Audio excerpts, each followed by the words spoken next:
The Table of Nations. Genesis chapter 10.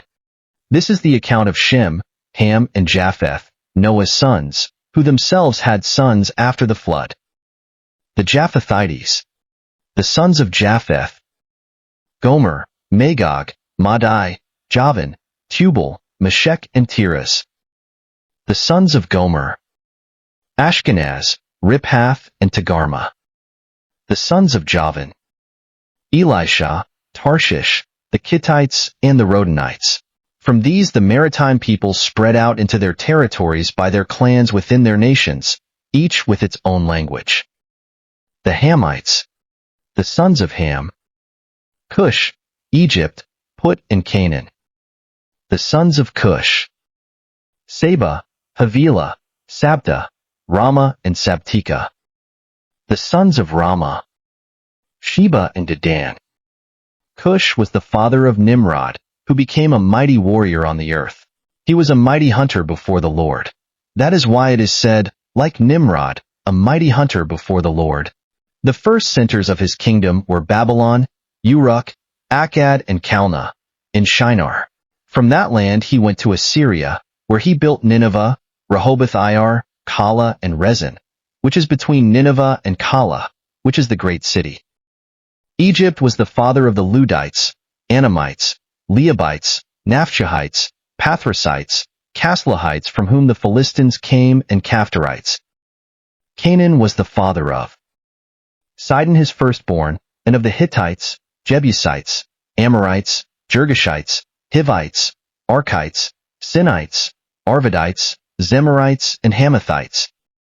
Later the Canaanite clans scattered, and the borders of Canaan reached from Sidon toward Gerar as far as Gaza, and then toward Sodom, Gomorrah, Admah, and Zeboim, as far as Lasha. These are the sons of Ham by their clans and languages, in their territories and nations. The Semites. Sons were also born to Shem, whose older brother was Japheth. Shem was the ancestor of all the sons of Eber.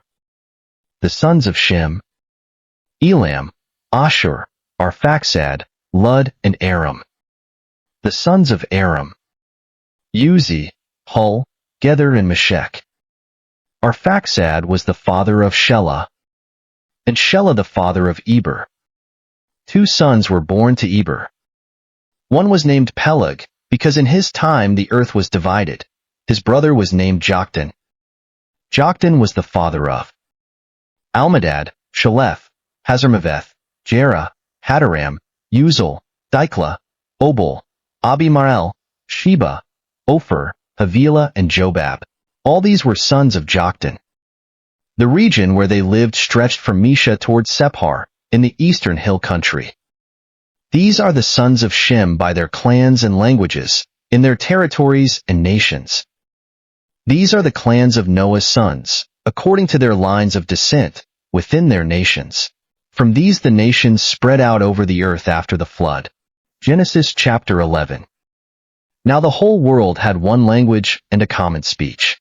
As people moved eastward, they found a plain in Shinar and settled there. They said to each other, "Come, let's make bricks and bake them thoroughly." They used brick instead of stone, and tar for mortar. Then they said, "Come, let us build ourselves a city, with a tower that reaches to the heavens, so that we may make a name for ourselves. Otherwise we will be scattered over the face of the whole earth." But the Lord came down to see the city, and the tower the people were building.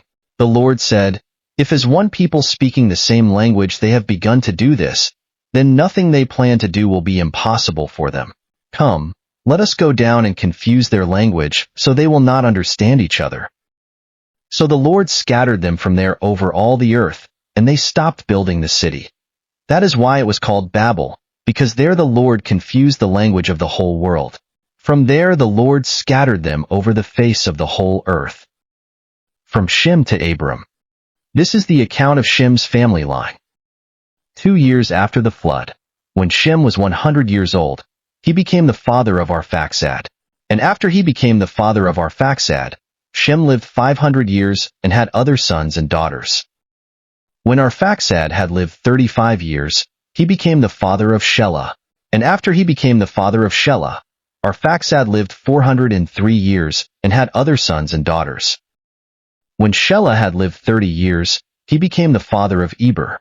And after he became the father of Eber, Shelah lived 403 years and had other sons and daughters. When Eber had lived 34 years, he became the father of Peleg.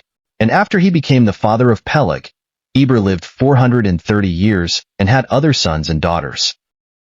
When Peleg had lived 30 years, he became the father of Reu. And after he became the father of Reu, Peleg lived 209 years and had other sons and daughters. When Reu had lived 32 years, he became the father of Serug. And after he became the father of Serug, Reu lived 207 years and had other sons and daughters. When Serug had lived 30 years, he became the father of Nahor. And after he became the father of Nahor, Serug lived 200 years and had other sons and daughters. When Nahor had lived 29 years, he became the father of Terah. And after he became the father of Terah, Nahor lived 119 years. After Terah had lived 70 years, he became the father of Abram, Nahor, and Haran. Abram's family. This is the account of Terah's family line. Terah became the father of Abram, Nahor, and Haran. And Haran became the father of Lot.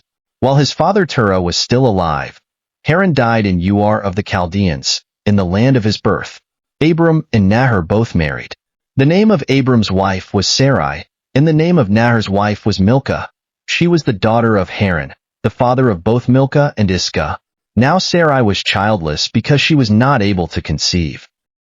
Terah took his son Abram, his grandson Lot son of Haran, and his daughter-in-law Sarai, the wife of his son Abram, and together they set out from Ur of the Chaldeans to go to Canaan. But when they came to Haran, they settled there. Terah lived 205 years, and he died in Haran.